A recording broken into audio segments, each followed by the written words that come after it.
تیرا کلام رہے گا قائم پہاڑ جب نہ رہے خدایا، تیرے منہ کی ایک بات بھی ٹلے گی نہ چاہے کچھ بھی ہو۔ عزیز ناظرین، آپ اس پروگرام کے وسیلے سے خدا کا زندہ کلام جانیں اور ہمارے ساتھ مل کر بائبل مقدس کی کتب کا مطالعہ کریں۔ شاید آپ کو کوئی بھی ایسا نہ ملا ہو جو خدا کے کلام کو بیان کرے۔ خدا ان کے فضل سے ہم پاک روح پر تکیہ کرتے ہیں۔ اب ہم اس عظیم کتاب کا مطالعہ کریں گے۔ اس کے سبب سے ہماری جان کو شادمانی اور خداوند کو جلال ملتا ہے۔ ہم دانیل کی کتاب کا مطالعہ کر رہے ہیں۔ یہ پرانے عہد نامے میں بڑے انبیاء کی کتب میں سے ایک ہے، اور آج ہم 11ویں باب کی 20ویں آیت سے 30ویں آیت تک مطالعہ کریں گے۔ پروگرام کا آغاز کرنے سے پہلے میں اسٹوڈیو میں آئے خدا کے خادم کا خیر مقدم کروں گا۔ خوش آمدید بھائی یوسف۔ شکریہ بھائی۔ اور ہمارے دیگر مہمانوں کو بھی خوش آمدید۔ ناظرین، ہم کچھ ہی دیر میں مطالعے کا آغاز کریں گے۔ اگر آپ کا بائبل مقدس میں سے کسی بھی قسم کا سوال ہو تو آپ ہماری ویب سائٹ پر ہمیں ارسال کیجیے، اور اس کے علاوہ وقفے کے دوران دیے گئے نمبرز پر آپ رابطہ کریں، ہم آپ کے سوالوں کا جواب ضرور دیں گے۔ بھائی یوسف، ہم 11ویں باب پر ہیں اور آج ہم 20ویں آیت سے مطالعہ کریں گے، لیکن آپ سب سے پہلے ہمیں 20ویں آیت سے 39ویں آیت کے موضوع کے بارے میں بتائیں۔ در حقیقت ان آیات میں ایک شریر کردار پر غور کیا ہے، یعنی کہ انتخوس اپیفینس، اور اس کا ذکر 8ویں باب میں ہوا ہے۔ اس کو چھوٹا سینگ کہا گیا۔ جی، وہ مستقبل کے عصور کی علامت ہے جو آخری ایام میں ظاہر ہوگا۔ یہ 40 آیت سے لے کر باب کے آخر تک یہی موضوع ہے۔ اور شاہ شمال کا خاتمہ ہوگا اور کوئی اس کی مدد نہ کرے گا۔ یہاں ایک بہت ہی خاص شخص انتخوس اپیفینس کا بیان ہے، اور یہ وہ شخص ہے جو 160 قبل از مسیح میں ظاہر ہوا، اور اس نے ہیکل اور یہودی لوگوں کو تباہ کیا۔ وہ ایک شریر شخصیت ہے، اور یہاں اس کے آغاز اور انجام کے بارے میں لکھا ہے۔ بھائی یوسف، آج کے مطالعے میں ہم دونوں عہد ناموں کے بیچ کے دور کے بارے میں جانیں گے، تاریخی دور۔ جی بھائی یوسف، اب میں آپ کے سامنے 11ویں باب کی 20ویں آیت سے پڑھنا صحیح۔ چاہوں گا۔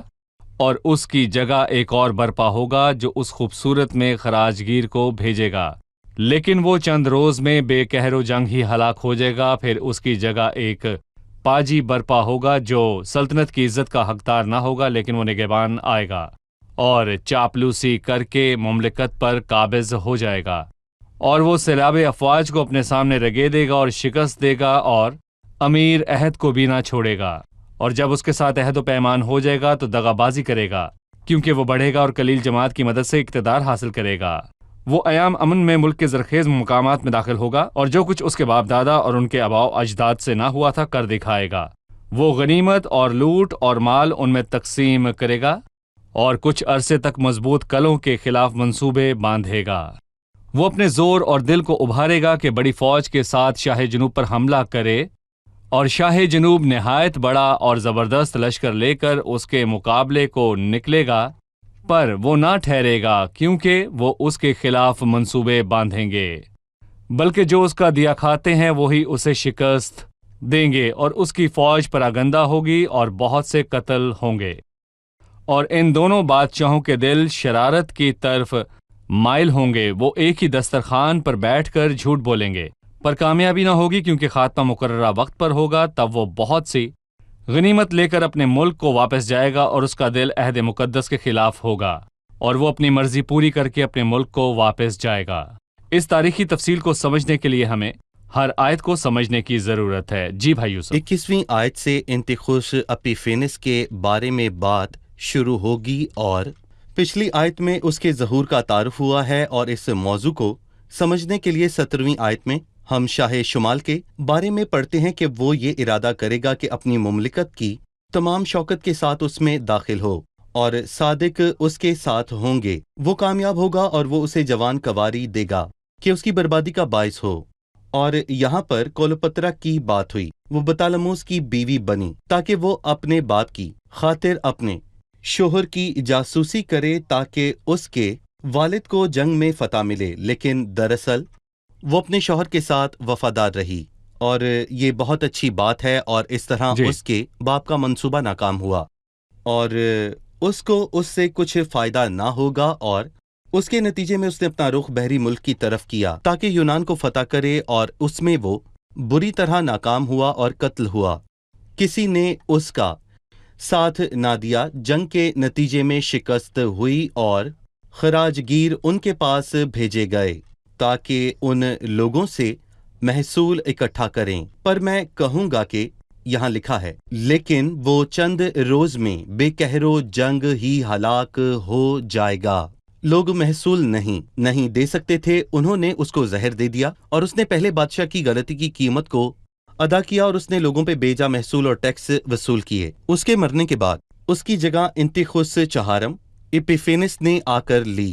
ایک باچی برپا ہوگا جو سلطنت کی عزت کا حقدار نہ ہوگا۔ وہ اس تخت کا حقدار نہ تھا، وہ چھوٹا بیٹا تھا۔ سو میں کہوں گا کہ اگر وہ سچ میں چھوٹا بیٹا تھا تو وہ تخت اسے کیسے ملا؟ بائبل بتاتی ہے کہ اس نے یہ چاپلوسی سے کیا۔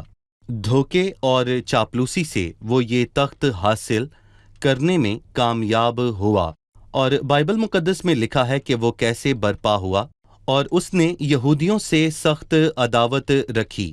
اور اگر ہم 31ویں آیت کا بغور مطالعہ کریں تو ہم جانیں گے جی کہ اس نے 170 قبل از مسیح میں 2 بہت ہی بڑے گناہ کیے تھے۔ سب سے پہلا گناہ کہ اس نے 1,00,000 یہودیوں کو مارا، اور اس کا دوسرا سب سے بڑا گناہ اس نے ہیکل کو ناپاک کیا اور ہیکل کے مذبح پر سور کی قربانی کو چڑھایا۔ ہم یہ جانتے ہیں کہ یہودی سور کو ناپاک جانتے ہیں، مطلب کہ وہ سور کو پسند نہیں کرتے۔ ان کو تحش دلانے کے لیے اس نے مذبح پر سور کی قربانی چڑھائی اور اس کو اجاڑنے والی مکروہ چیز کہا ہے۔ اس نے قتل کیا اور ہیکل کو ناپاک کیا۔ 32ویں اور 35ویں آیت میں بیان ہے کہ دیندار لوگ ٹھوکر نہ کھائیں گے، یہ مکابیس ہیں۔ اور میں کہوں گا کہ مکابیس کی پہلی اور دوسری کتاب میں ان سورماؤں کا بیان ہے کہ ان سورماؤں نے در حقیقت کیا کیا کیا، اور آخرکار یہ تاریخی کتب ہیں، اس میں جی 2 ہاں، بالکل۔ عہد ناموں کے درمیان ہوئے واقعات بیان کردہ ہیں۔ جی بھائی یوسف، میں چند تاریخی الفاظ سے بائبل مقدس میں لکھے تاریخی واقعات جی کو اچھی طرح جاننے کی کوشش کروں گا۔ دانیل 11ویں باب کی 21ویں آیت سے 28ویں آیت میں اس کا ذکر ہوا۔ لکھا ہے، شمال سے آنے والا شریر اور ظالم بادشاہ سلوکی تھا، اسوری جسے انتخوس چہارم ایپیفانس کہتے ہیں۔ وہ اسرائیلیوں کا قاتل ہے۔ اپنے بھائی سلوکس کے مرنے کے بعد اس نے تخت حاصل کیا۔ یہ مقتول بادشاہ دمیتریوس اول سوتر کے بیٹوں میں سے ایک تھا۔ وہ اپنے باپ کا جانشین تھا جو اس وقت روم میں قید تھا۔ انتیوخس نے اس سب کا فائدہ اٹھایا اور اسور کی سلطنت پر قابض ہوا۔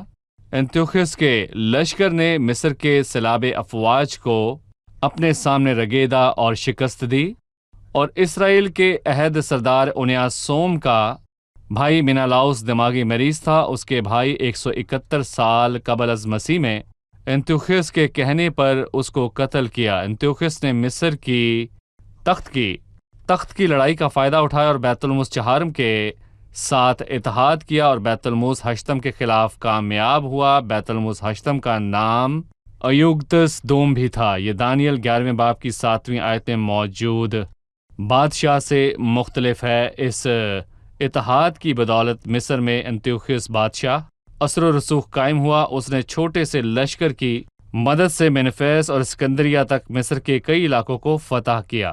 انتیوخس نے دوستی کی آڑ میں مصر کی زرخیز مقامات تک رسائی حاصل کی، ان کو مہنگے تحفے دیے تاکہ ان کا ساتھ حاصل کرے۔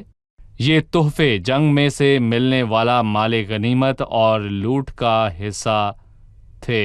انتیوخس نے اپنے دشمن فیلومیتر پر حملہ کیا۔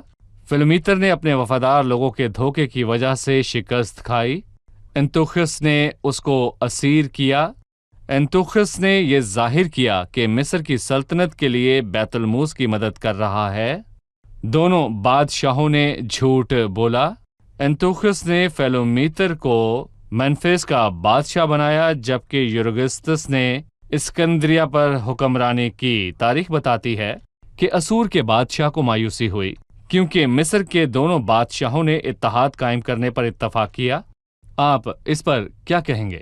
27ویں آیت ہے، اور ان دنوں بادشاہوں کے دل شرارت کی طرف مائل ہوں گے اور وہ ایک ہی دسترخوان پر بیٹھ کر جھوٹ بولیں گے، صحیح، جبکہ وہ دونوں ایک دوسرے کا برا چاہتے تھے، اور یہی اس دنیا کی خصوصیات ہیں۔ ہم نے سیکھا کہ ہیکل کا ناپاک ہونا اور اجاڑنے والی مکروہ چیز کا رکھنا ماضی میں ہو چکا ہے۔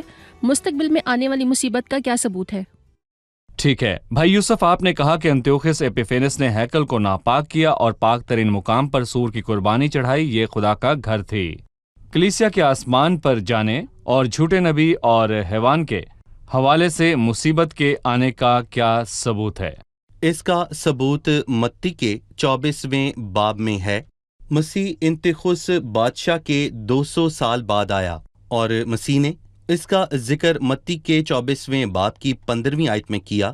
پس جب تم اس اجاڑنے والی مکروہ چیز کو، جس کا ذکر دانیل کی معرفت ہوا، مقدس مقام میں کھڑا ہوا دیکھو۔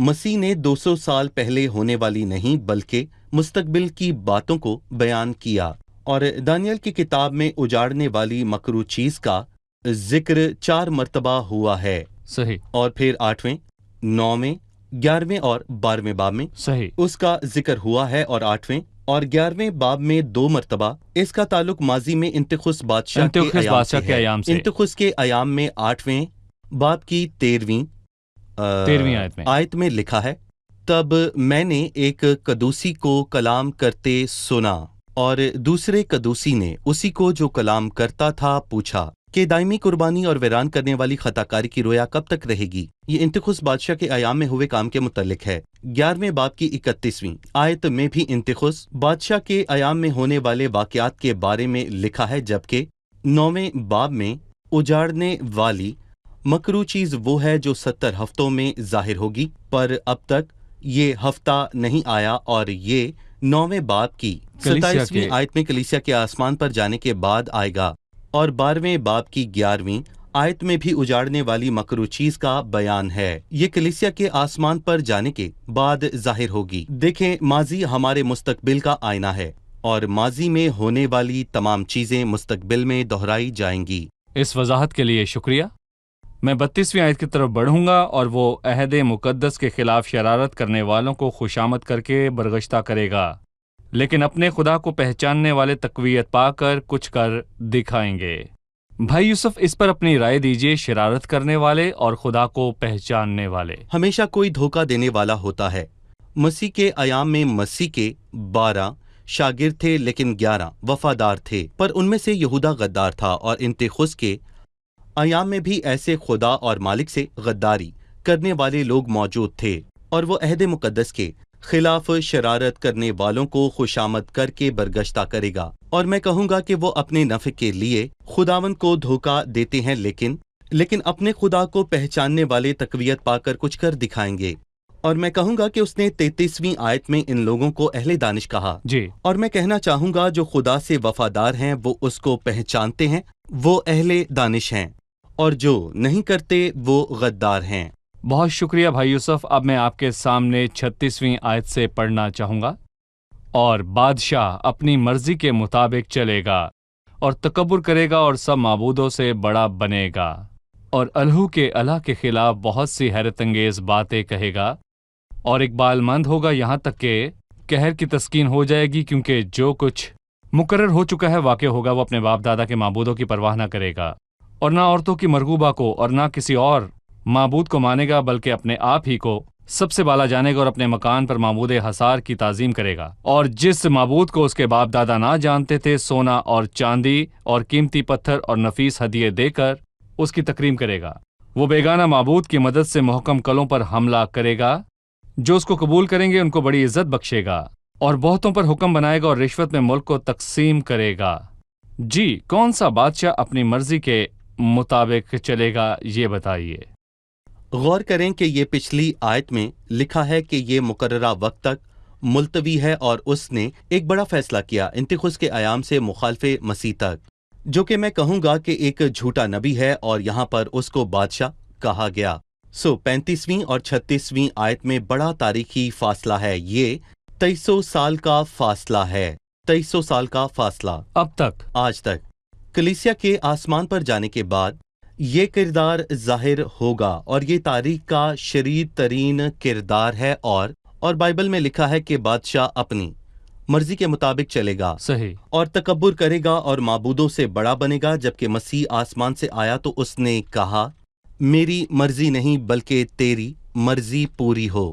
لکھا ہے کیونکہ میں آسمان سے اس لیے نہیں اترا ہوں کہ اپنی مرضی کے موافق عمل کروں بلکہ اس لیے کہ اپنے بھیجنے والے کی مرضی کے موافق عمل کروں. اس نے فرمایا میں اپنے باپ کے نام سے آیا ہوں اور تم مجھے قبول نہیں کرتے. اگر کوئی اپنے ہی نام سے آئے تو اسے قبول کر لو گے. دانیل نے اس کوئی اور کا بتایا جو اپنے ہی نام سے آئے گا وہ سب معبودوں سے بڑا بنے گا. وہ اپنی مرضی کے مطابق چلے گا. آپ کے کہنے کا مطلب ہے کہ 11ویں باب کی پہلی آیت سے 34ویں آیت میں 2 عہد ناموں کے بیچ والے عرصے یعنی مسیح کی آمد سے قبل ہونے والے واقعات کا بیان ہے، اور مزید یہ کہ 30ویں آیت سے 35ویں آیت میں انطوخیس کے متعلق بیان ہے، اور پھر اس کے بعد 35ویں آیت سے کلیسیا کے آسمان پر جانے کے بعد کے واقعات ہیں. بھائی یوسف، یہ 2300 سال کا تاریخی فاصلہ ہے. یہ اس وقت اور کلیسیا کے آسمان پر جانے تک کا وقفہ ہے، اور 36ویں آیت سے مستقبل کے واقعات بیان ہیں. صحیح. یہاں بادشاہ، مخالف مسیح یا جھوٹا نبی ہے. بھائی یوسف، آپ ہمیں مخالف مسیح یا جھوٹے نبی کے بائبل مقدس میں اور نام بتائیں. دیکھیں بھائی، میں کہوں گا کہ اس کے تقریباً 14 نام ہیں. مثال کے طور پر حیوان کو زمین سے نکالتے وقت جھوٹا نبی اور بادشاہ، بیکار چرواہا اور بے دین. اور یہی نہیں بلکہ بائبل مقدس میں کہوں گا کہ اس کے نام ہے مثلاً زبور 10 میں انسان جو خاک ہے، اور ذکریہ کے 11ویں باب میں لکھا ہے کہ بیکار چرواہا جو غلے کو چھوڑ جاتا ہے، اور دوسرے تھسلنیکیوں کے 2 باب صحیح. میں اس کو بے دین کہا گیا ہے. اور یوحنا میں لکھا ہے وہ جو اپنے ہی نام سے آئے گا. میں نے بہت سے نام بتائے اور یہ دنیا کا شریر ترین کردار ہوگا، اور اسی لیے صرف 2 شخصیات کو ہلاکت کا فرزند کہا گیا ہے، یہودا اسکریوتی، اور دوسرے تھسلنیکیوں کے 2 باب میں اس کردار کو ہلاکت کا فرزند کہا گیا ہے. یہ وہ ہے جو ہر ایک معبود سے اپنے آپ کو بڑا ٹھہراتا ہے. اس کو کئی جگہ پر گناہ کا شخص بھی لکھا ہے. ہم اس کو یوں بھی کہہ سکتے ہیں کہ گناہ مجسم ہوا تو یہ ہستی بنی. دوسرے تھسلنیکیوں کے 2 باب میں بھی. اور مزید یہ کہ مصیبت کے دور میں شیطان اس حیوان اور جھوٹے نبی کو استعمال کرے گا. جی. ان آیات کے علاوہ وہ کیا کیا کرے گا بھائی یوسف؟ لکھا ہے اقبال مند ہوگا یہاں تک کہ قہر کی تسکین ہو جائے گی، اور وہ کچھ مدت کے لیے ہی کامیاب ہوگا. بڑی مصیبت کے دوران جب شیطان آسمانی مقاموں سے زمین پر گرایا جائے گا تو یہ حیوان ابھرے گا. اور بڑی مصیبت کے اختتام پر کیا ہوگا؟ بائبل مقدس میں دوسرے تھسلنیکیوں کے 2 باب میں بڑی خوبصورتی سے اس کے آغاز سے پہلے اس کے انجام کو لکھا ہے، جسے خداوند یسوع مسیح اپنے منہ کی پھونک سے ہلاک اور اپنی آمد کی تجلی سے نیست کرے گا، اور جس کی آمد شیطان کی تاثیر کے موافق ہوگی. مسیح آسمان سے ظاہر ہوگا اور وہ نہ صرف جھوٹے نبی بلکہ حیوان کو بھی قید کرے گا. مکاشفہ 19ویں باب میں بھی لکھا ہے کہ وہ زندہ آگ اور گندھک کی جھیل میں ڈالے جائیں گے، اور 1000 سالوں بعد شیطان بھی ان کے ساتھ ڈالا جائے گا، کیونکہ اس کے لیے ابدی ہلاکت ہے. اس ابدی آگ میں پہلے جھوٹا نبی اور حیوان ڈالے جائیں گے، 1000 سال بعد ابلیس اور اس کے فرشتے بھی ڈالے جائیں گے. ٹھیک ہے. لکھا ہے اپنے باپ دادا کی معبودوں کی پرواہ نہ کرے گا اور نہ عورتوں کی مرغوبہ کو بالا جانے گا. یہ اسرائیل کے ملک سے ظاہر ہوگا. بالکل. عورتوں کی مرغوبہ کے کیا معنی ہیں؟ پیدائش کے 3 باب کی 15ویں آیت کے مطابق اسرائیل کی ہر عورت یہ چاہتی تھی کہ وہ مسیح کی ماں بنے. پیدائش 3:15 میں یہ واضح طور پر لکھا ہے کہ عورت کی نسل شیطان کے سر کو کچلے گی. ہوا نے یہ الفاظ سنے، اس لیے بیٹا ہونے پر اس نے اس کا نام قائن رکھا اور کہا مجھے خداوند سے ایک مرد ملا، اور یہ ثابت ہوا کہ وہ شریر تھا. اور میں یہاں پر پھر سے یہ دہرانا چاہوں گا کہ اسرائیل میں ہر دیندار عورت یہ چاہتی تھی کہ وہ مسیح کی ماں بنے، لیکن یہ شرف مقدسہ ماں مریم کو ملا. پر یہودیوں نے اس بات کو نہ مانا کہ مریم کا بیٹا ہی یسوع مسیح ہے، اور وہ آج بھی اس کے منتظر ہیں. یہ بادشاہ اپنے باپ دادا کے معبودوں کی پرواہ نہ کرے گا اور نہ عورتوں کی مرغوبہ کو بلا جانے گا. اور میں کہوں گا کہ خداوند اور اس کے مسیح کے خلاف زمین کے بادشاہ سفرائی کریں گے. اور حاکم آپس میں مشورہ کر جی کے ہاں، کہتے ہیں. بالکل. شکریہ. اب ہم مہمانوں سے ایک اور سوال جانیں گے. 38ویں آیت ہے، اور اپنے مکان پر معبود حصار کی تعظیم کرے گا، اور جس معبود کو اس کے باپ دادا نہ جانتے تھے سونا اور چاندی اور قیمتی پتھر اور نفیس ہدیہ دے کر اس کی تکریم کرے گا۔ معبود حصار کے کیا معنی ہیں؟ یہ جھوٹے نبی کے کاموں سے ہے۔ جی بھائی یوسف۔ کسی نے اس آیت پر کہا کہ اس افسوسناک وقت پر طاقت سچ پر حاوی ہو گئی، اور میں کہوں گا کہ حق طاقت نہیں بلکہ طاقت کا بول بالا ہوگا۔ در حقیقت دنیا سچ کی پرواہ نہیں کرتی اور طاقت اور قدرت سے اونچی آواز نہیں۔ حق اور سچ کی آواز کمزور ہے۔ سچ ایک یتیم بچے کی مانند ہے، کسی کو اس کی پرواہ نہیں۔ یہ باب تاریخ ہے، اس میں دنیا کی ہیبتناک حالت اور جنگوں اور ظلم اور ستم کا بیان ہے، اور یہاں پر میں اپنے تمام ناظرین سے چند اعداد شیئر کروں گا۔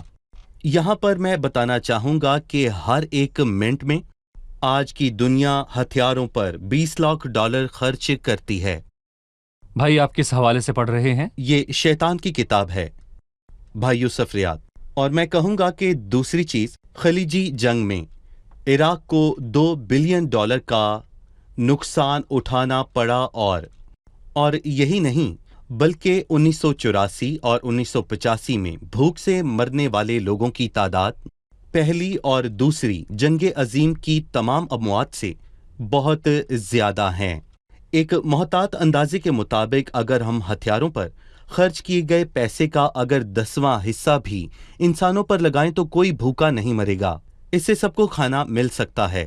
یہ دنیا شیطان کے حوالے ہو چکی ہے، اور شیطان کو جنگ و جدل، قتل و غارت اور تباہی ہی پسند ہے۔ کاش کہ ہر انسان اس فضل کے دور میں مسیح کو قبول کر لے۔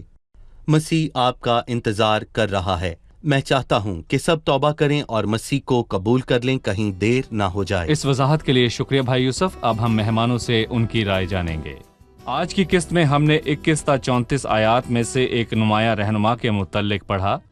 اس نے 2 عہد ناموں کے درمیان کے دور میں خدا کے لوگوں سے عداوت رکھی۔ اس دوران مکاشفات نہ ملے۔ کوئی بتائے گا کہ وہ کون ہے اور اس نے کیا کیا؟ یہ انتیوخیس اپیفانس ہے، جو 160 سال قبل از مسیح میں رونما ہوا۔ اس نے 1 لاکھ یہودیوں کو قتل کیا، اور مزید یہ کہ اس نے ہیکل کے مذبح پر سور کو اس نے قربان کیا، ہیکل کو ناپاک کیا۔ جی بالکل۔ ایپیفینس کا مطلب ہے روشن ہونا۔ لوگ اس کو ایپیفینس یا دیوانہ کہتے تھے، اور بے شک وہ پاگل دیوانہ تھا۔ آپ سب کا شکریہ بھائی یوسف، بھائی آپ کا بھی شکریہ۔ عزیز ناظرین، بائبل مقدس میں لکھی ہر ایک بات پورے طور پر مکمل ہوئی۔ تاریخ کی تمام کتب میں ان واقعات کا ذکر ملتا ہے، لیکن مستقبل کا بھی پہلو ہے جو یقیناً پورا ہوگا۔ بائبل مقدس نے اس کو پہلے ہی بیان کیا ہے، کیونکہ یہ سچائی کا کلام ہے۔ آپ ان ہولناک باتوں کو سن کر ڈر جاتے ہوں گے۔ بائبل مقدس فرماتی ہے، اے خشکی اور تری تم پر افسوس۔ سو عزیزوں، میں آپ کو بتاتا ہوں، اس سے بچنا ہے تو صلیب پر کیے مسیح کے کام کو قبول کریں۔ کلیسیا کے آسمان پر جانے کے بعد دنیا میں یہ سب ہوگا۔ مسیح کے کفارے میں پناہ لیجئے تاکہ آپ بھی اس قہر کے نازل ہونے سے پہلے کلیسیا کے ساتھ آسمان پر جائیں۔ اس کے سوا کوئی نہیں، وہی ہمارا کلا ہے، ہماری پناہ ہے، وہ ہمیں آنے والے غضب سے بچاتا ہے۔ سو عزیزو، مسیح کے کفارے کو قبول کریں۔ عزیز ناظرین، آپ جہاں کہیں بھی ہیں، آپ کا تعلق جس بھی مذہب سے ہے، مسیح کے کفارے اور صلیب پر اس کے کام کے سوا کوئی بھی دنیا پر آنے والے اس غضب سے بچ نہیں سکتا۔ مسیح کو اپنا شخصی نجات دہندہ قبول کیجیے، اس کے خون میں پناہ لیجیے اور ابدی نجات پائیں۔ اگلی قسط میں آپ سے پھر ملاقات ہوگی۔ خداوند آپ کے ساتھ ہو۔